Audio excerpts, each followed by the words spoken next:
Richard Broum, bonjour. Vous êtes chargé des finances, que ce soit à la ville comme adjoint ou à la métropole comme vice-président. Et dans les deux cas, les agences de notation vous ont donné alors une note, je ne sais plus laquelle, A+, enfin bon, ça vous réjouit pleinement.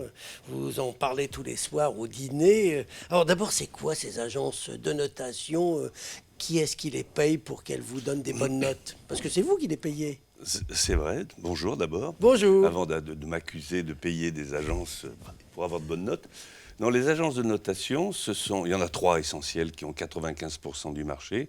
Ce sont des sociétés privées, essentiellement américaines, qui ont pour objet d'inspecter en quelque sorte les comptes des entreprises. Au départ, c'était essentiellement réservé aux sociétés privées.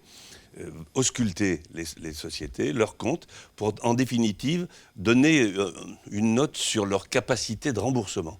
Donc on est vraiment dans le monde de la finance. En clair, la société qui vient d'être notée peut se présenter vis-à-vis des tiers, et notamment du monde financier, en disant voilà ce que je vaux.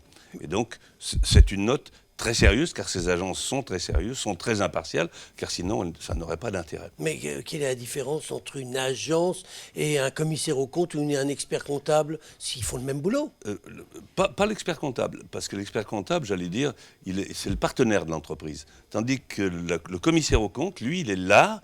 C'est aussi l'entreprise qu'il paye, mais là, il doit donner un avis objectif. Éventuellement, s'il découvre des irrégularités, saisir le procureur de la République. Donc, ce sont parfois les gens qui font le même métier, mais le commissaire aux comptes, payé par l'entreprise, c'est lui quand même qui peut éventuellement la dénoncer. Alors, nous, effectivement, nous payons les agences de notation. Alors ça coûte combien, d'abord? Oh, j'allais dire, je n'ai pas les chiffres exacts, mais c'est entre 20 et 30 000 euros. Hein, c'est de cet ordre-là. Par an? Par an, voilà. La ville de Lyon s'est engagée il y a plusieurs années dans ce processus, la métropole depuis un peu moins longtemps. Mais quel est le but? Pourquoi on s'engage dans ce processus? Oui, ça vous sert à quoi? Ça nous sert, si vous voulez, à donner, tout d'abord, ça donne une idée objective de la gestion d'une collectivité. C'est-à-dire, avant, c'était pour les sociétés, mais là aussi pour les collectivités. Ça donne un avis objectif. Quand on dit que cette collectivité est bien gérée, elle a un endettement de temps, etc., ça n'est pas contestable. Et quel est l'intérêt pour les collectivités? Eh bien, justement, comme pour les entreprises, ça donne une idée de leur capacité de remboursement, de leur santé financière.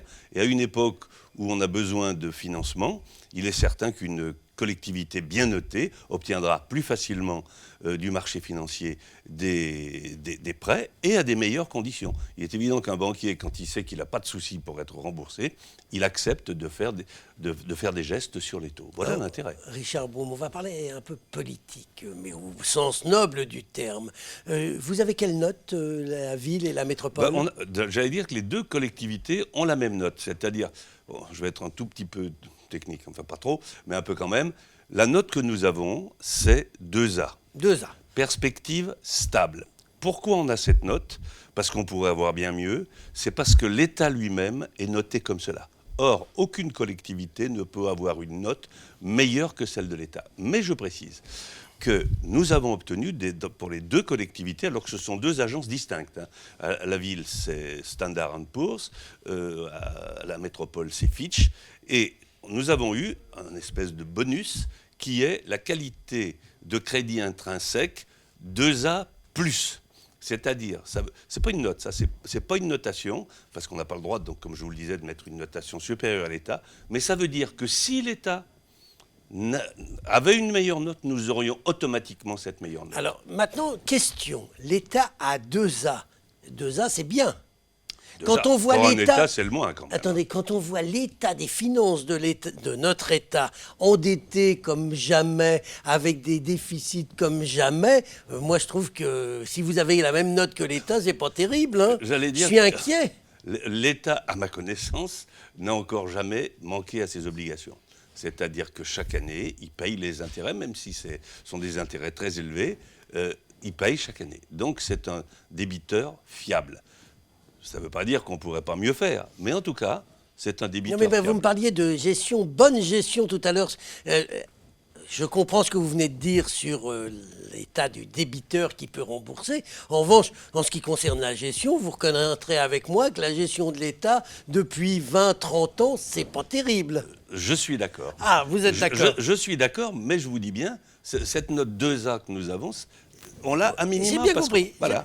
Dites-moi, c'est facile pour vous d'avoir une bonne note quand même, parce que Collomb, depuis qu'il est maire 2001, il n'a pas, et président de la métropole, il n'a pas arrêté d'augmenter les impôts. 2001, il augmente, 2008, il augmente, 2014, il augmente. C'est facile d'avoir des bons ratios quand on passe son temps à prendre l'argent dans la poche du contribuable? Vous auriez raison si ces augmentations d'impôts servaient à être gaspillées en actions inutiles, etc. Or, ces augmentations d'impôts, elles avaient un but bien précis. C'est d'abord, bien sûr, de maintenir une santé financière bonne aux collectivités, Ce qui est le cas. mais également de pouvoir investir.